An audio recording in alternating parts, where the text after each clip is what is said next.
Actually ngayon, wala akong motivation to exercise. Ano daw? Cardiovascular disease. Oh shit. Gusto ko lang maglaro. Nood. K-drama, anime or something. At wala akong ganang mag-exercise.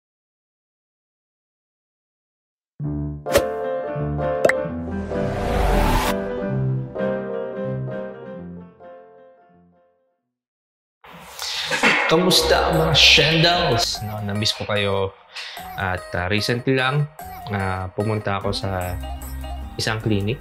Nagpa-check up ako, kinuha yung height and weight ko. No? At nakakagulat, nearing 100 kg na ako.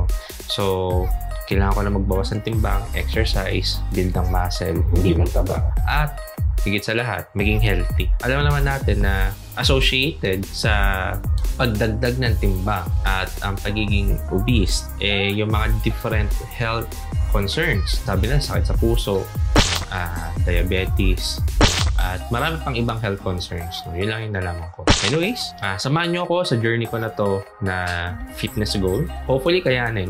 At nag-research din ako. No? Habang ginagawa ko itong mga bagay-bagay na to, nakakagulat. No? Hindi ko alam kung kakayanin ko yung ganong timbang na ma-achieve or yung ganong number ng timbang mabawas ko sa current ko na timbang. At syempre kasama doon yung pag-change ng lifestyle ko, yung kinakain ko kasama na rin doon. Talagang jeta kong jeta. So samahan nyo ako, tingnan nyo muna itong video na to sa paghahanap ko ng BMI. Ang i-research natin is yung top 3 BMI calculators na makikita natin sa Google. Wala akong alam na dapat ko maging basis, pero for the sake lang na somehow maging accurate tayo, aalamin natin kung ano ba yung pinagkaiba ng tatlong calculator na yung kung pare-pares pa ang results o hindi. Lagyan natin BMI calculator.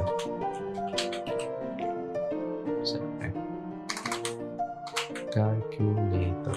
Spell ng calculator, hindi ko pa. So ito muna, yung unang results sa search engine natin sa Google. Yung pangalawang results sa Google at yung pangatlo. So hindi to sponsored. Wala akong alam talaga na calculator, zero knowledge ako. So mag-explore tayo. Okay, so ito. Sabi dito, BMI calculator, standard. Hindi ko kasi alam yung feet, yung sukat ko, yung feet and inches. Alam ko lang yung sa metric. So, lagay natin dyan 172 centimeters. Okay? Tapos dito naman, kilograms. Sabi ko diba 92? 92 kilograms. Ayan. Calculate natin. Saan tayo babagsak? Okay, obese nga tayo guys. Okay. So, try naman natin yung isang calculator. So, ito is calculator.net BMI. No? Meron din silang other. Anyways, hindi muna yung topic natin. Okay, so male. Yung nauna, wala siyang male or female. No, tama ba? Ayan, wala. So, ganyan lang. No? So, tingnan natin to. Ayan. So, age. Hinahanapan pa tayo ng age. 32. No, height. 172. Weight, 92 kilogram. So, calculate na natin. Ano sabi? 31.1. Okay. So, kukumpara natin dito, nasa 30.0 or above. 31.1. O, tama naman pala. Ito pala yung results. So, 31.1. So, obese class 1. So, ito mas accurate to. Obesity lang nakalagay dito, pero ito obese 1. No? Mamaya hanapin natin yung ideal na weight. So, next. Pangatlo to sa search results sa Google. No? So, saan natin yung hanapin dito? Yung BMI calculator. So, again, hindi ko alam kung ano yung sa US ko na sukat. Masyadong alien sa akin yung feet and inches sa totoo lang. So, lagyan natin metrics. So, lagyan natin 172. So, weight natin 92. So, calculate. Okay, so lahat ng mga nasa search results natin pare-parehas na lumabas. So dito 31.1 pa rin yung BMI natin and obesity na sa category natin. No? So yan, magkakaalaman tayo dito kung ano yung ideal weight ko dapat. No? Sabi dito, sa unang actually medyo kinakabahan na kung ano dapat yung kailangan ko maging goal. Ang alam ko lang kasi 70 kg. Ibig sabihin, yun kasi yung dati yung timbang. So parang gusto ko lang ibalik. Pero hindi ko lang alam kung ideal ba yun or something. Ito.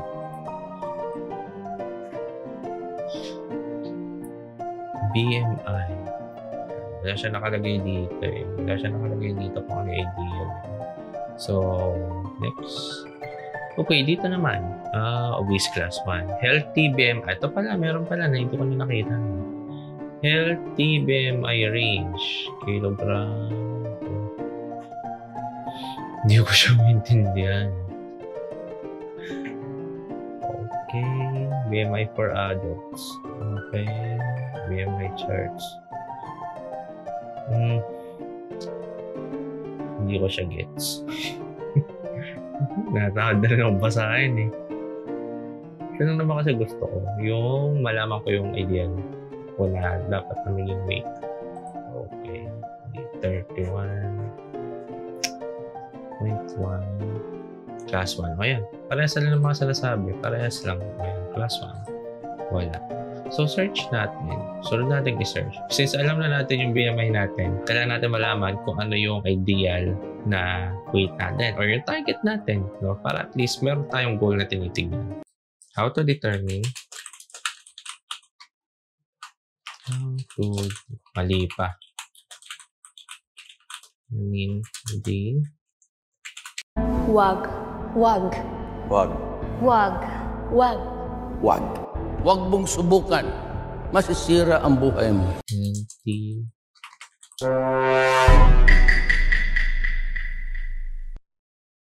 It was at this moment that he knew. He fucked up.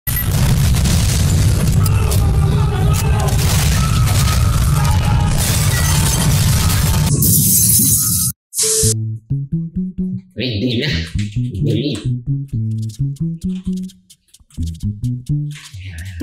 Person base. Sana hindi po ako mag-demonetize. Hindi po ako mag-demonetize. Sa dinami-dami ng pagkakataon, bakit ngayong ka pa lumabas? Bakit nasa top choices ka pa? Hindi ko naman gusto hanapin yun eh. Bakit ka nandun sa top? Bakit ba kasi tinanong ang basahin to? Nandun na eh. Naghanap ko pa sa Google eh. Pinapahamak lang yan eh. Okay. Kasi natatandaan ko nung na may punta na isang personal sa gym dun sa dati kong pinagtatrabahuhan. Then, kinuha yung mga BMI namin. Then, nakalagay na doon yung actual ko na fat, no, yung percentage. Then, kinuha na rin yung goal or yung dapat ko ma-achieve na weight. So, yun yung hinahanap ko na part dito. Hindi ko lang siya makita kung saan. No? Actually, may machine pa nga sila yung tatapak ka doon. Tapos, kakalculate na. So, ulitin natin. Sige.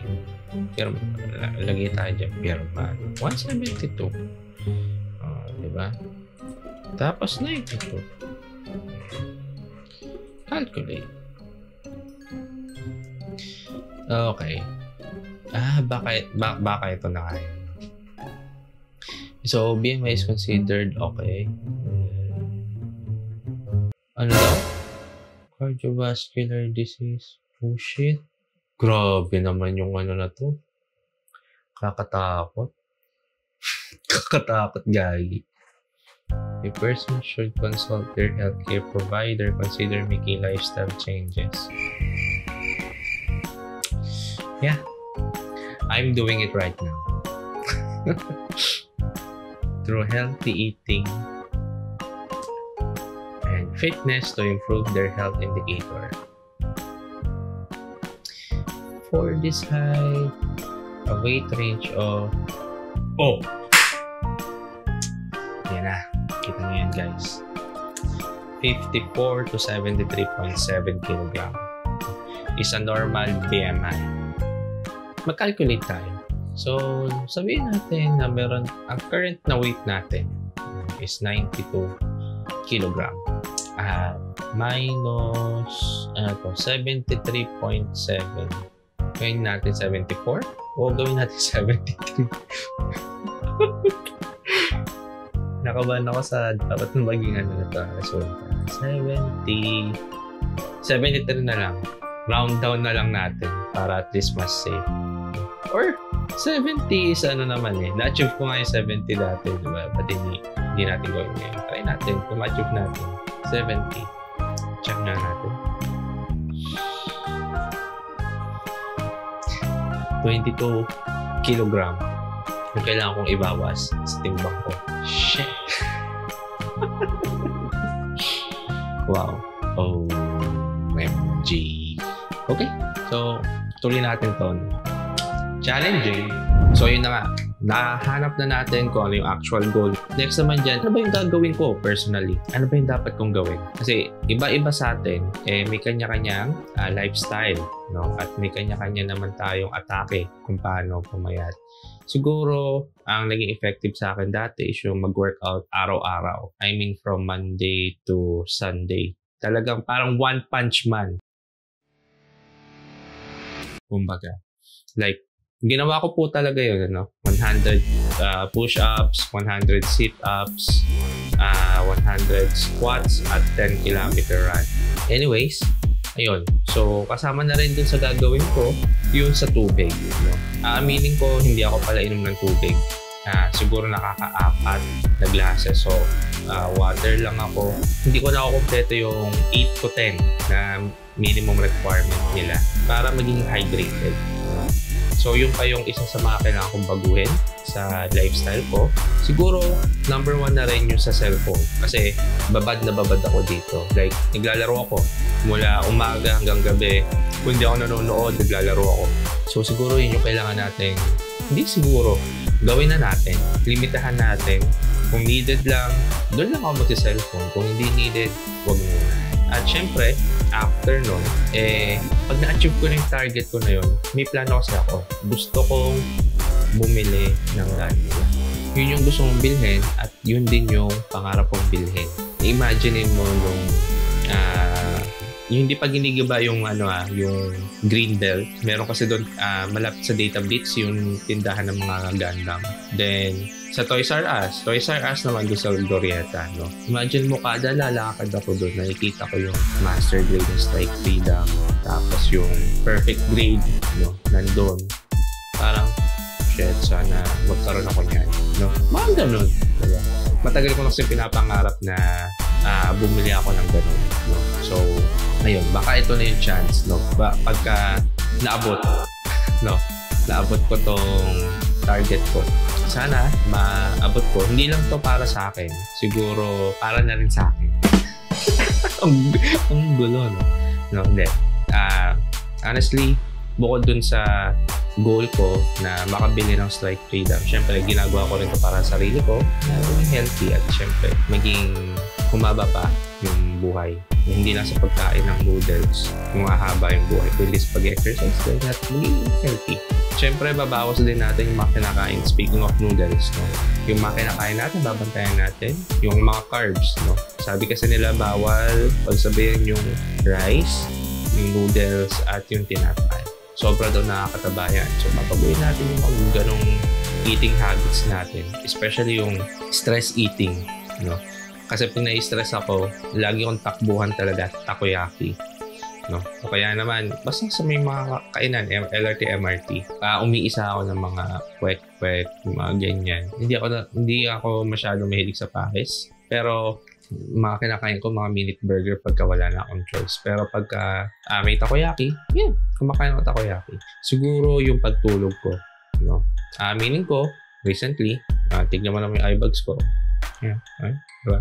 Recently, hindi ako nakakatulog na maayos. As in, like, nakakatulog ako 12, 1, at 2.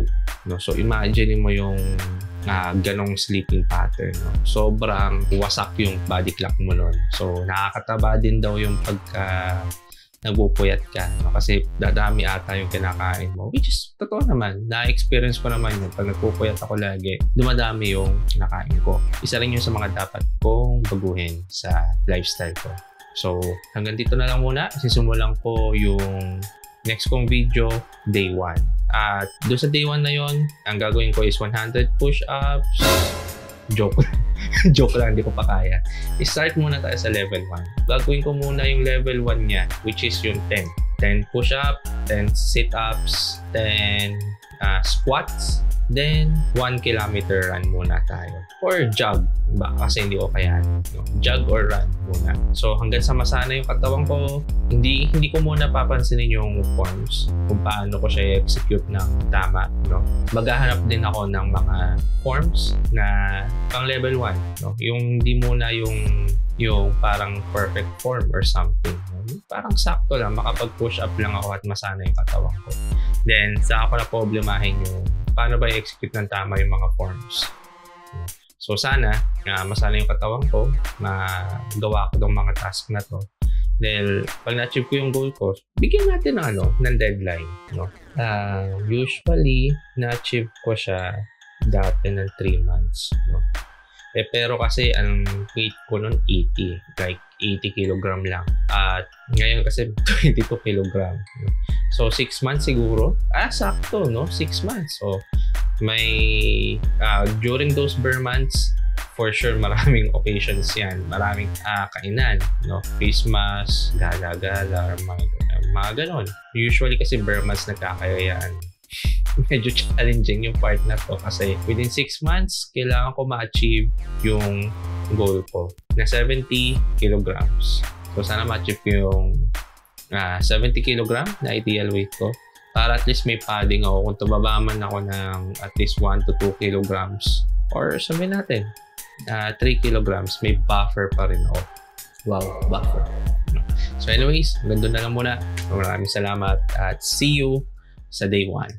Okay guys, so sisimulan ko yung day 1 ngayon ng challenge ko na maging 70 kg yung weight ko. And sobrang init, kanina pa akong pinagpapawisan dito, no? Mamaya sisimulan ko na, warm up lang muna ako pero pasensya na, hindi kasi ako confident na ipakita sa inyo kung ano yung gagawin ko, nahihiya pa ako eh. No, siguro soon pakita ko, pero ngayon day 1 pa lang, mas gusto ko munang maramdaman ng katawan ko kung ano yung mga gagawin ko. Pero mamaya after ko mag-exercise, lahat-lahat, babalitaan ko kayo. Okay? Mamaya na ulit. Alright, so natapos ko na yung hinihingal ako. Natapos ko na yung 10 push-ups, 10 sit-ups, and 10 squats, no?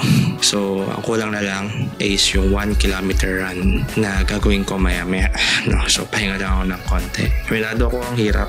Nahirapan ako sa push-ups, sit-ups, and squats. Para sa akin, medyo nadalian ako ng konti. Push-ups lang talaga, no? Yun yung pinaka challenging sa akin kasi kailangan mong buhatin yung buong weight mo.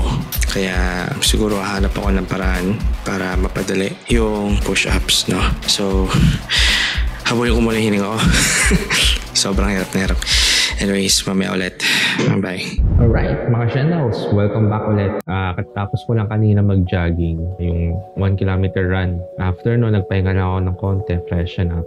Sobrang nakakapagod at nakaka-drain. And na-achieve ko rin, no? Yung 8 to 10 glasses of water. Meron ako ganito kalaking tumbler, no? So, 40 ounce siya. Imagine, 2 ganito yung kailangan kong inumin para at least makompleto ko yung 8 to 10 glass. And kumota naman tayo for today. 2 baso kaninang umaga, no? Then, naka-1 kalahati akong inom ng tubig dun sa tumbler na yon. Ngayon, pakaramdam ko sobrang nakakapagod, masakit sa katawan. So, syempre nanibago ako.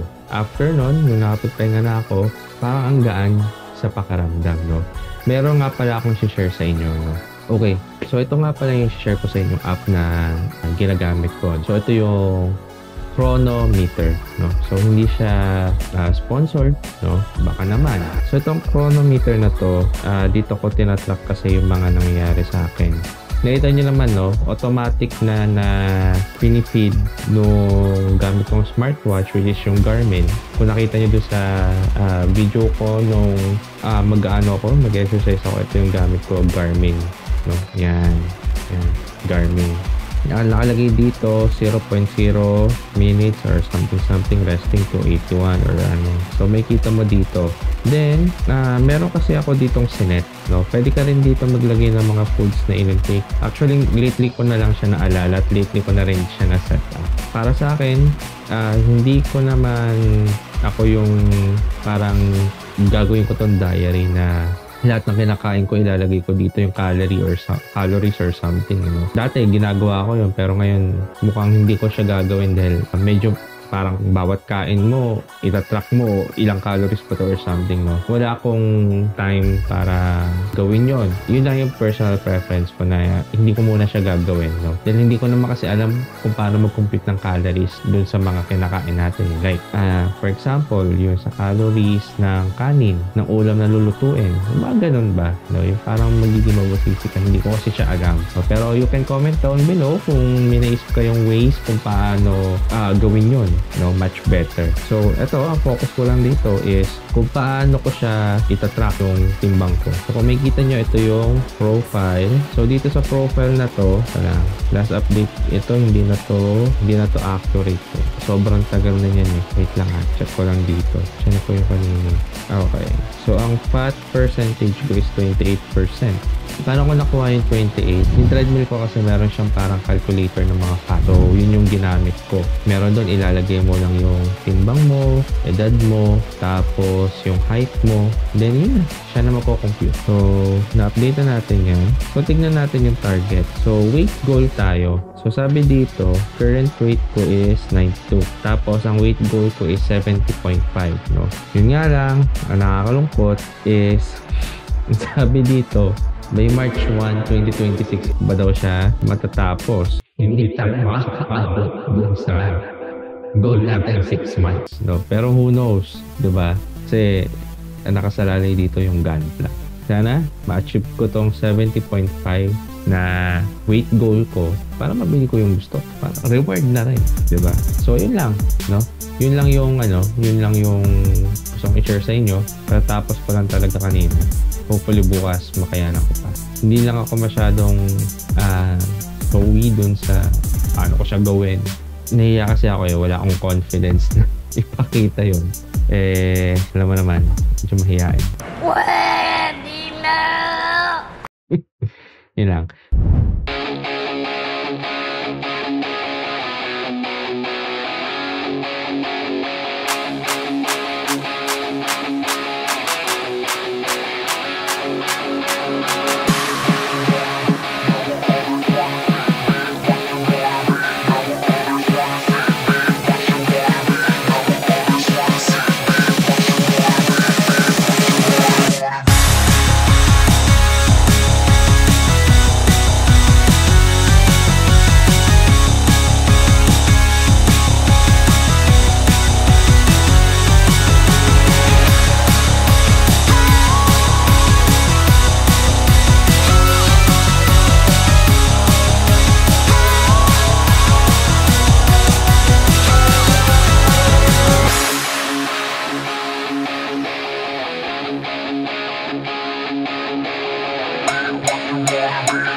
Ma'am, may nakita akong Gundam na Master Grade MGEX na strike plane na available, ma'am. Sa SM. Pag pumeta ko, bibili ako na. May bang paglalagyan ka?